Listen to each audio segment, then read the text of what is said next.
దేవుని పరిశుద్ధ గణనామమునకు మహిమ కలుగునుగాక. ప్రభునందు ప్రియ దేవుని బిడ్డలారా, మన ప్రభును మన రక్షకుడు విమోచకుడైన యేసుక్రీస్తు వారి ప్రశస్తమైన నామములో ఈ సాయంకాలం దేవుని సన్నిధానం కూడి వచ్చిన దేవుని పిల్లలైన మీ అందరికీ హృదయపూర్వకమైన వందనాలు. మంచిది, అతి శ్రేష్టకరమైన ధన్యకరమైన సమయంలోనికి మనం వచ్చేసాం. ఈ సమయంలో ఒక వాక్యాన్ని మనం చదువుకొని కొద్ది నిమిషాలు క్లుప్తమైన వాక్య సందేశాన్ని మనం విందాం. పరిశుద్ధ గ్రంథమైన బైబిల్ గ్రంథముల నుండి లూకాసు వార్త 10వ అధ్యాయము 25 నుంచి నేను కొన్ని వచనాలు చదువుతున్నాను. జాగ్రత్తగా దేవుని మాటలు ఆలకించాలని ప్రేమతో మీకు మనవి చేస్తూ ఉన్నాను. ఇదిగో, ఒకప్పుడు ధర్మశాస్త్రోపదేశకుడు లేచి, బోధకుడా, నిత్య జీవమునకు వారసుడునగుటకు నేనేమి చేయవలెనని ఆయనను శోధించుచు అడిగాను. అందుకాయన, ధర్మశాస్త్రమందేమి రాయబడి ఉన్నది, నీవేమి చదువుచున్నావని అతన్ని అడుగగా, అతడు, నీ దేవుడైన ప్రభువుని నీ పూర్ణ హృదయముతోనూ, నీ పూర్ణ మనసుతోనూ, నీ పూర్ణ శక్తితోనూ, నీ పూర్ణ వివేకముతోనూ ప్రేమింపవలెననియు, నిన్ను వలె నీ పొరుగువారిని ప్రేమింపవలెననియు వ్రాయబడి ఉన్నదని చెప్పాను. అందుకాయన, నీవు సరిగ్గా ఉత్తరమిచ్చితివి, అలాగున చేయము, అప్పుడు జీవించదవని అతనితో చెప్పాను.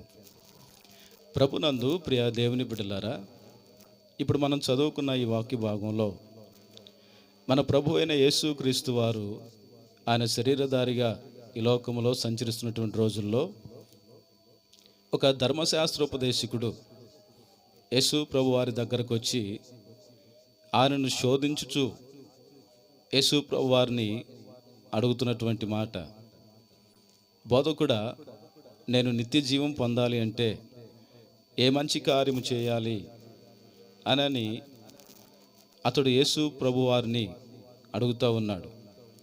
అప్పుడు యేసు ప్రభు వారు, నీవు ధర్మశాస్త్రమందు ఏమి చదువుతున్నావు అని అతన్ని అడిగినప్పుడు అతడు చాలా చక్కగా సమాధానం ఇచ్చాడు.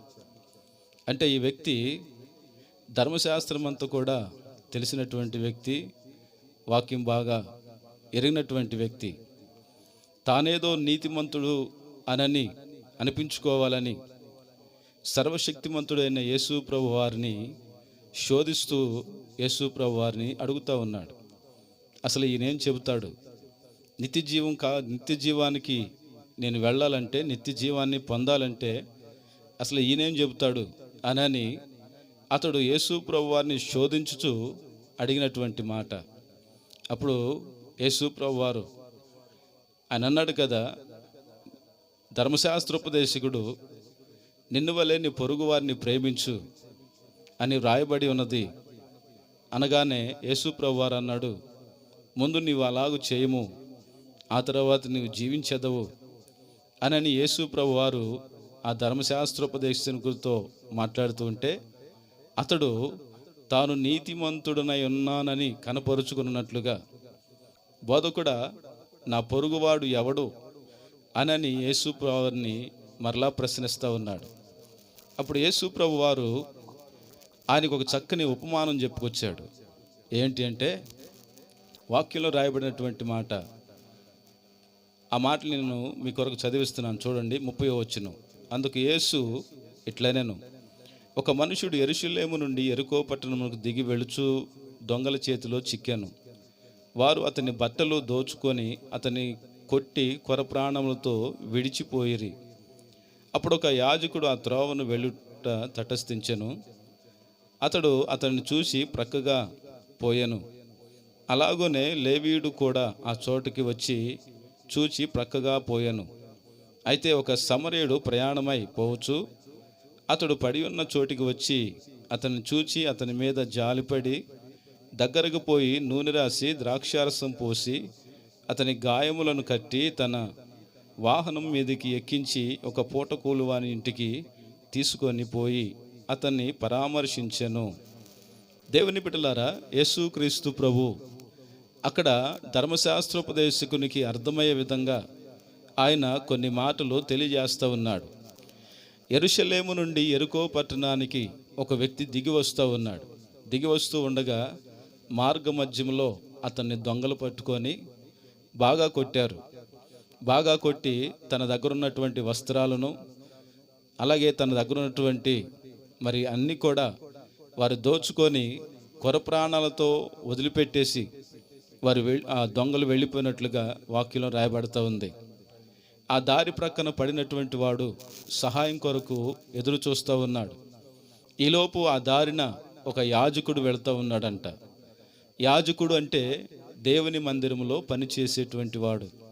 యాజకుడు అంటే దేవుని ఎరిగినటువంటి వాడు. యాజకుడు అంటే దేవుని ప్రేమను తెలిసినటువంటి వాడు. ఇన్ని మంచి లక్షణాలు కలిగినటువంటి ఆ యాజకుడు ఆ దారిని వెళుతూ అతన్ని ఏమాత్రం కూడా పట్టించుకోకుండా అతడు నాకెందుకులే అన్నట్టుగా వెళ్ళిపోయాడు. మరికొంత సమయానికి అదే మార్గం గుండా లేవీయుడు కూడా వచ్చినట్లుగా అతడు కూడా ఏమీ పట్టినట్టుగా వెళ్ళిపోయినట్లుగా వాక్యంలో మనం చూస్తూ ఉన్నాం. ప్రభునందు ప్రియ దేవుని బిడ్డలారా, ఆ కొంత సమయానికి ఒక సమరయుడు ఆ దారిని వస్తూ ఉంటే దారి ప్రక్కన అతడు బాధపడుతూ సహాయం కొరకు ఎదురుచూస్తూ ప్లీజ్ హెల్ప్ మీ అని అతడు అడుగుతూ ఉంటే ఆ సమరయుడు చూసి అతని మీద కనికరపడి, అతని మీద జాలిపడి తన వాహనాన్ని ఎక్కించుకొని పూట కూలి వాని ఇంటికి తీసుకొని వెళ్ళినట్లుగా వాక్యంలో రాయబడుతూ ఉంది. అక్కడ చేర్చి, ఇదిగో 2 ధ్యానాల నుంచి ఇంకా ఏదైనా ఖర్చు అయితే మరలా నేను వచ్చి వాటిని నేను మీకు ఇస్తాను అని చెప్పి ఆ సమరయుడు వెళ్ళిపోయినట్లుగా వాక్యంలో రాయబడుతూ ఉంది. ఇప్పుడు యేసు ప్రభువు వారు అన్నాడు, ఈ ముగ్గురిలో తనకు ఎవరు పొరుగువాడు అంటే ఆ ధర్మశాస్త్రోపదేశకుడు చెప్పినటువంటి మాట, ఇదిగో ఎవరైతే అతన్ని చేర్చుకున్నారో, ఎవరైతే అతన్ని పరామర్శించాడో ఆ సమరయుడే పొరుగువాడు అని ధర్మశాస్త్రోపదేశకుడు మాట్లాడినట్లుగా వాక్యంలో మనం చూస్తూ ఉన్నాం. ఆ ప్రియమైన దేవుని బిడ్డలారా, ధర్మశాస్త్రం అంతా కూడా ఏమని రాయబడ్డదంటే నిన్ను వలె నీ పొరుగు వారిని ప్రేమించు అని రాయబడ్డది.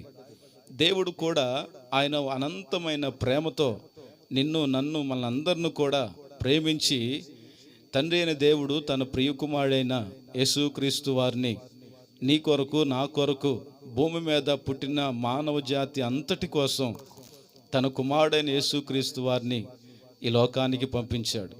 దేవుని బిడ్డ, మనలో ఏ మంచితనం లేనప్పటికీ కూడా, మనలో ఏమి కోరుకోదగినవి లేనప్పటికీ కూడా, ఏ స్వార్థం లేకుండా నిన్ను నన్ను మనందరినీ ప్రేమించాడు. ప్రేమించి దానికి దేవుని బిడ్డలారా నిదర్శనంగా యేసుక్రీస్తు ప్రభు మన స్థానంలో నిలబడి మన కొరకు ఆయన గాయపరచబడ్డారు. మన పాపములను తానే భరించాడు. మన కొరకు ఆ కలువరి సిలువను మోసి ఆ కలువరి సిలువలో తన ప్రాణాన్ని పెట్టి ఆయన చనిపోయి సమాధి చేయబడి 3వ దినాన సమాధిని జయించి లేచిన ఏకైక వ్యక్తి మన ప్రభువైన యేసుక్రీస్తు వారు. నా ప్రియ దేవుని బిడ్డలారా, ఇక్కడ దేవుని ప్రేమను మనం చూస్తూ ఉన్నాం. ఈరోజు దేవుడు మనల్ని ప్రేమించాడు కనుకనే ఆయన ఏమంటున్నాడంటే నిన్ను వలె నీ పొరుగు వారిని ప్రేమించు. ఒకవేళ దేవుని బిడ్డ నీకు వాక్యం ఎంతైనా తెలిసి ఉండొచ్చు, లేకపోతే అన్ని విషయాలు నువ్వు నీతిమంతుడిగా అనుకొనవచ్చు, కానీ ప్రేమ లేకపోతే వాక్యం చెబుతుంది. పౌలు అన్నాడు, ప్రేమ లేని వాడనైతే నేను వ్యర్థుడను అని పౌలు భక్తుడు మాట్లాడుతూ ఉన్నాడు. కనుక నా ప్రియమైన దేవుని బిడ్డలారా,